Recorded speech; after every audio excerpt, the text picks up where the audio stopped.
Olá, segunda parte do vídeo sobre pensamento liberal. Queria destacar que na história do pensamento liberal existe uma escola chamada francesa, né, dos fisiocratas franceses. Enfim, é uma escola que acaba não sendo assim tão citada, tão lembrada aqui na nossa terra Brasilis, né? Deixa eu dar uma olhada nos nomes aqui porque eu não gosto de falar nome errado, tá? E eu tenho um cara chamado Quesnay, é francês, tá? Não sei se está certo. Turgot e Gournot, acho que não, Gournay, não sei como é que fala em francês, tá? Que, perdão, desculpem, falavam também dessa importância da ideia de lutar pela ideia de que o Estado não deve controlar a economia. Há uma frase que é o chamado laissez-faire, laissez-passer, deixa fazer, deixa passar, deixa acontecer naturalmente, né? Que o preço das coisas vão se equilibrar, essas coisinhas e tal. Agora, o que realmente é influente no Brasil e é algo que constantemente é falado no discurso liberal que provém dos políticos, dos jornalistas, dos críticos, dos analistas econômicos, é o que a gente chama de escola clássica do pensamento econômico.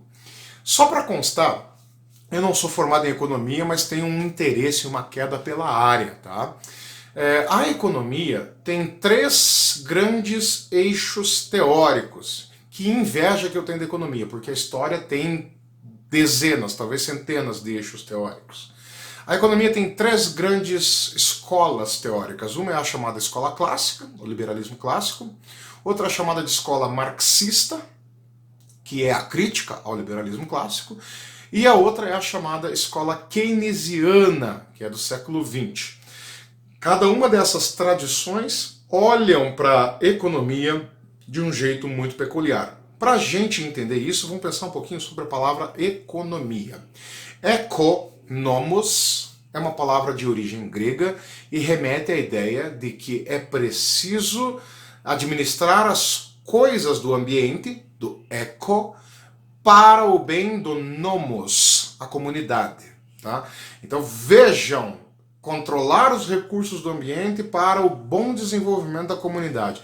Meu, se isso não tem nada a ver com política, eu já não sei o que tem, né? Porque basicamente a economia vai acabar sendo o tema principal, o tema essencial de qualquer política econômica, de qualquer plano econômico, né? Inclusive, quando a gente começa a estudar isso, você tem que entender que qualquer candidato que vai escolher é preciso que ele, enfim, apresente um plano econômico, saiba de economia, apresente um projeto para desenvolvimento econômico, porque afinal de contas trata-se de construir as diretrizes para administrar o eco, o ambiente, e assim promover o bem comum para o nomos, né, para a comunidade.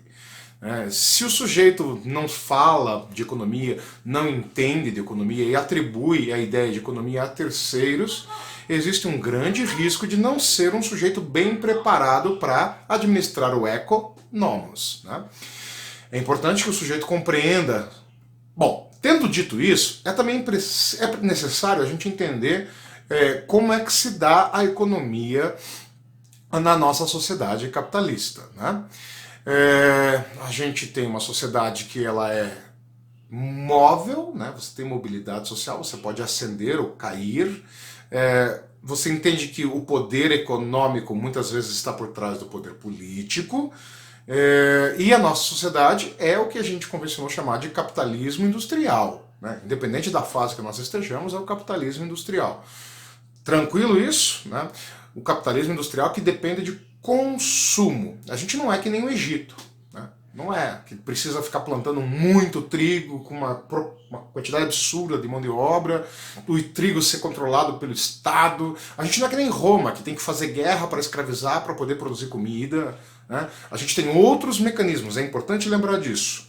Por que eu digo que é importante lembrar disso? Todas essas três escolas que eu falei, e a gente vai dar um olhar específico agora na chamada escola clássica, elas estão construindo, a escola clássica está construindo um pensamento para nortear, para orientar como é que vai se dar a economia na sociedade moderna. A segunda escola é a antítese da primeira. Ela diz, olha, o que vocês falaram aí não está dando muito certo. A escola marxista. E a terceira escola, perdão, a escola keynesiana, ela tentou mesclar o que havia de mais interessante dentro dos dois primeiros eixos teóricos, seria uma chamada escola de síntese. Tá? Depois da escola keynesiana, veio um conjunto de intelectuais de economia do que foi chamado de Escola Austríaca de Economia. Vocês vão reparar que a escola austríaca ela não aparece em nenhum livro didático de história ou de sociologia por uma razão bem simples. Eles são o Ctrl-C, Ctrl-V da escola clássica. Tá? Então é mais ou menos como se aparecesse um cara lá, tipo o Mises, Ludwig von Mises, e ele literalmente repetisse o que o Adam Smith disse. Então, qual é o sentido de eu ficar lendo a cópia? Eu vou ler o Adam Smith. Falo isso porque já foi me indagado em várias oportunidades se eu citaria autores como Mises.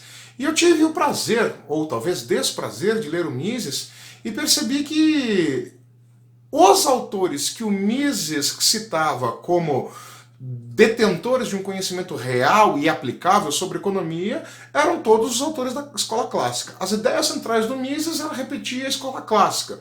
E o Mises também se concentrou muito em fazer a crítica ao Keynes e fazer a crítica ao Marx. E é nítido que ele nem leu o Keynes e nem o Marx, porque toda a crítica que ele faz é uma crítica de nível conceitual.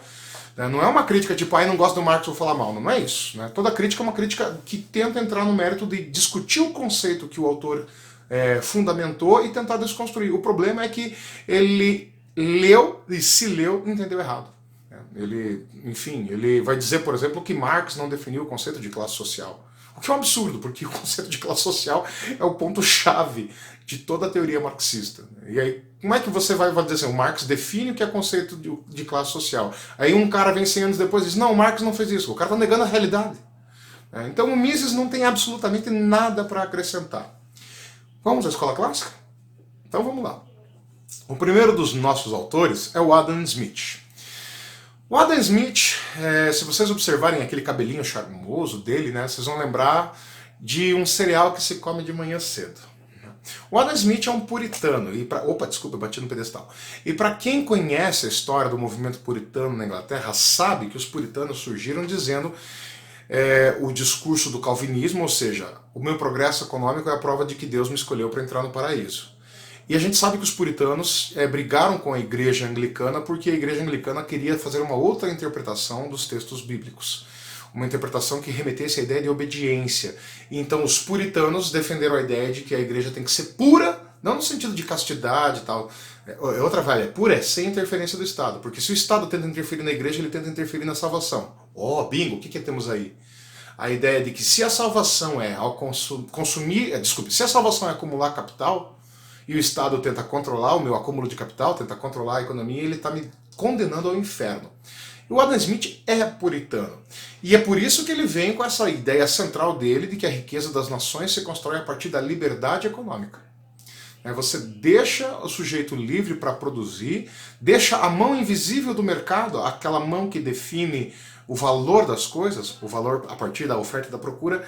Enfim, é isso que tem que ser o norte da prática econômica. Todos os outros autores liberais depois vão remeter a essa ideia clássica do Adam Smith, certo? Todos, sem exceção.